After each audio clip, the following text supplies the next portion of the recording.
everyone. Welcome to the Simons Institute, to our first workshop of the Fairness Cluster.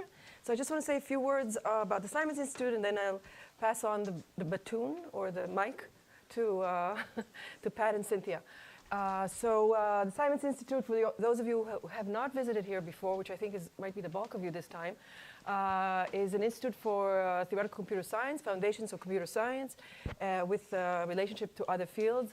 And as you could see today, it's sort of computer science and many other societal issues and law. We were established in 2012 due to a very generous gift by the Simons Foundation. And we've been going strong since. We have semester programs, we have summer programs where we bring visitors from all over the world to come and collaborate together on topics of specific focus topics. We have postdocs that come every semester. So in addition to being welcome to this workshop, you could spread the word. This is a place to really run very sustained studies in focus areas which are of interest to computer science, especially with emphasis on theory and foundations and how they can contribute to the progress in the world. So in particular, we have extremely fortunate to have a fairness cluster running this summer. So this is not a full-scale program, but it's a very focused program that is dedicated to the concepts of fairness, accountability, transparency, but I think the name is Fairness Cluster. And the organizers are Cynthia Dwork right here, and Sampath, who's over there, and Jamie Morgenstern, where are you? You're over there. Just so you know, those are the three organizers of the whole Fairness Clusters this summer. And now we have this, very fortunate to have this workshop organized by Cynthia and Pat Williams, a mad law professor, who's now in Northeastern, that's her email. And wrong at the root, racial bias and the tension between numbers and words in non-internet data. So I just want to say a few things about logistics, which is really why I'm here. I am the director, for one thing, and very important to applause. Yes. I haven't gotten used to, every time I introduce it, I say I'm the director, and by now I've gotten used to the word. In any case, so the auditorium, water is okay, but please no tea or coffee or food. And there's morning and afternoon tea, coffee, snacks, lunches this time on your own. Okay. And there's lockers for using lunchtime. There's wireless access where you don't need to have a password or anything, Cal Visitor, or if you have Edu, then you can use that. All talks are live streamed and archived on our YouTube channel. And actually, we have a very fabulous library of videos on many topics in computer science. And this will be in addition to it. And the videographer is Omid. Where is he? He's sitting over there behind the booth. And if you have any issues with him, hooking up your computers, speakers, and so forth, please talk to him. And the event coordinators are Camel and Kevin. There's Camel. Is Kevin around? Oh, he might be outside. And they're fabulous. So thank you for everything. And you can also blame them for everything. No, you can blame me. I don't really care. But in any case, just one note is that apparently this morning there was an article, actually Yonadav told me about this, that improves fairness, transparency, and accountability in the challenge of turning old people into high-nutrient slurry. And an interesting tweet. The point being is that making algorithms truly ethical is a much greater task than we have understood so far. So apparently the algorithm is fair and transparent, and it obeys all these criteria that we would like to obey, but I don't want to be turned into, high nutrient slurry. So apparently does not achieve all that's set out to achieve. And with that, I turn the mic over to our illustrious leader, Cynthia.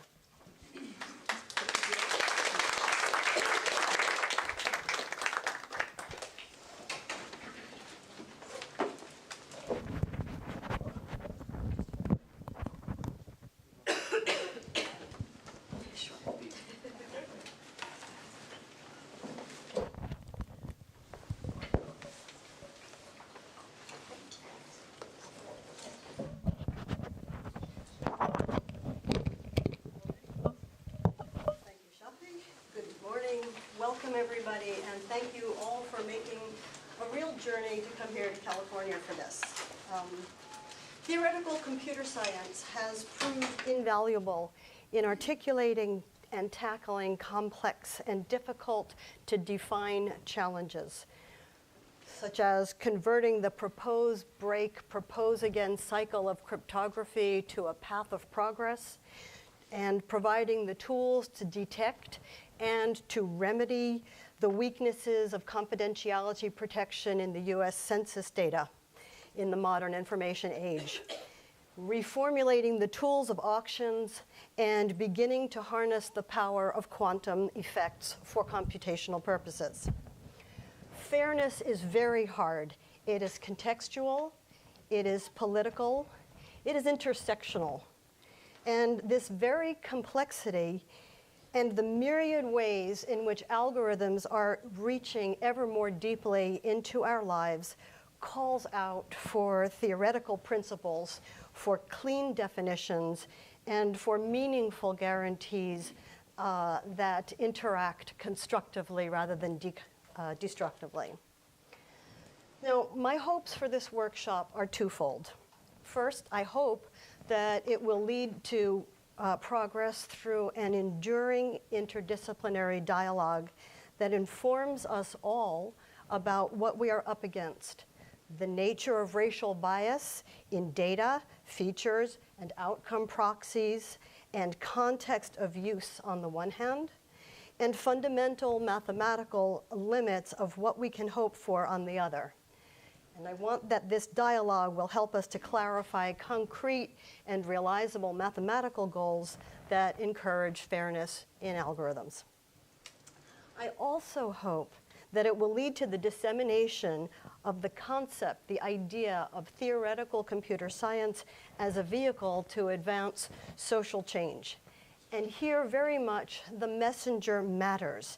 And I hope that this message, coming specifically from you, the participants, will lead to increased participation of African Americans in theoretical computer science.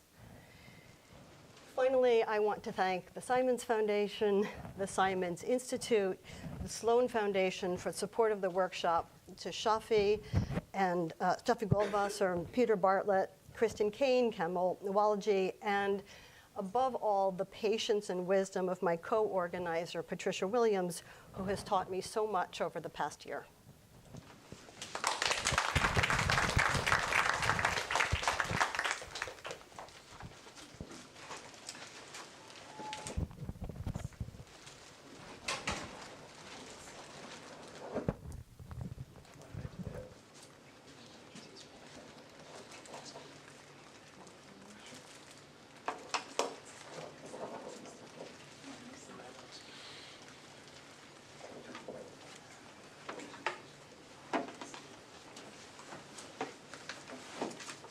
Thank you, Shafi. Thank you, Cynthia. This is such a remarkable gathering, and I am humbled and delighted to be here. My concern began, or my participation in this began when Cynthia sort of pulled me aside while we were still Radcliffe Fellows and said, you know, race, there's this problem. And I said, yeah. Yep. And it's been the most wonderful conversation because I've been involved in some aspect of these kinds of intersectional ethics of technology and law for many years, but frequently it always ends up at the same place, which is this difficulty of discourse and complete disagreement about the question of governance.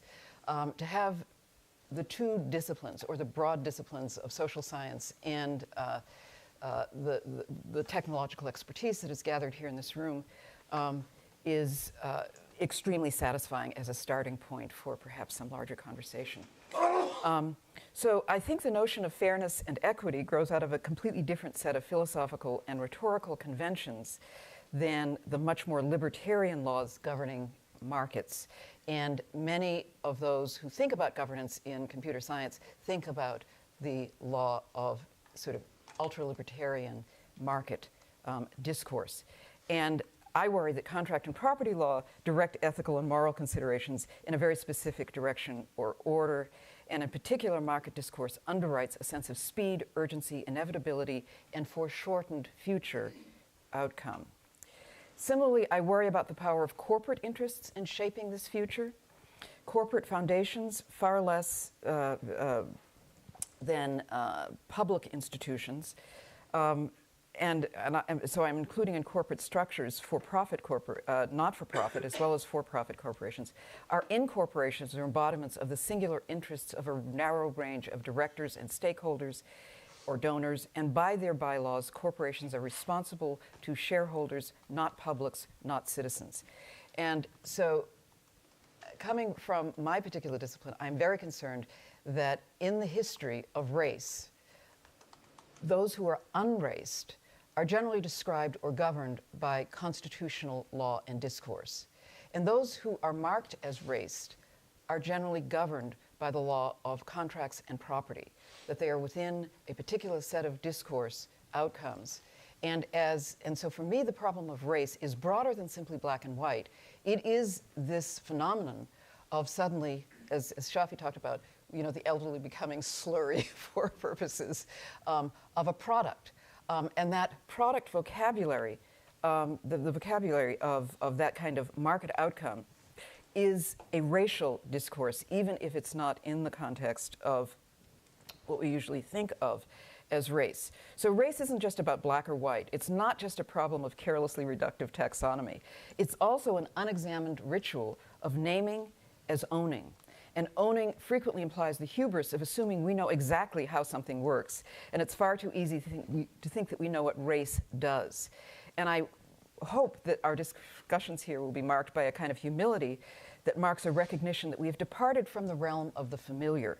I think it would serve well if we bring a sense of the unfamiliar to the infinitely combinatorial wonders of algorithmic and genetic cartography.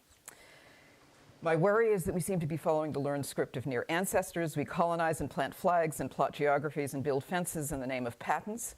We claim authorship of DNA tests. We pretend to own algorithms as disconnected infobits whose formations are the same as the Book of Life or some kind of deus ex machina, or susceptible of flat translation into words, sentences, and speech. And I worry that that's a blindness precisely to the complexity as well as to the simplicity of our new technologies. It is a blindness, too, to the richness of spoken language, not just numerical representation, because spoken language is magical in its ability to teach us through the use of metaphor. But it, too, is reductive. It works only so far as we are dealing with concepts that can be analyzed because known. And when we are mapping the unfamiliar, we would do well to hesitate before tagging new phenomena with the closest familiar handle. And race is but one such property assertion. It's a fantasy, an imaginative construction. Just as family names signify associations, allegiances, marriages, borders to be asserted, but not necessarily biology, so too religions, ethnicities, nationalities are metaphors with baggage, history, and extra expectations. And data doesn't always grasp the defining power and richness of metaphor as an effective human organizing dimension. And so that brings me back to the question of more broadly disabling narratives and the dignitary interests at stake in the potential irreversibility of both the human experimentation and the quasi-governmental functions of algorithmic assortment. This question of dignitary regard is endlessly complex territory, but I think to even begin to negotiate it, we might want to align the problem with the social practices of racing and disabling. And I don't mean to say that race is a disability, but how we label, create hierarchy, and whether we consider muted bodies, the stateless non-human life, or even what I heard one person at a conference recently call crackpots, as part of the public whose voices must be taken into consideration before acting, that is a process of racing. And it's why I think that of race, the process of racing, is not something which is just about black or white. So, the ethics of using bodies as fields for experimentation is not a simple one. We are avoiding the hard questions of whether we should be treating an indisputably non-consenting body or series of bodies as though it were non-existent or a thing, or as though these bodies, and I mean ultimately we're going to be talking about human and non-human bodies, as though it were a mine from which future, but not present value may be mined. And that question of extracting future value is, again, the language of commerce in a way that is very oppositional to the question of constitutional concern, whether or not we want to place that as the United States Senate or whether or not we want to talk about how corporations themselves are configured. I look forward to a really productive 3 days.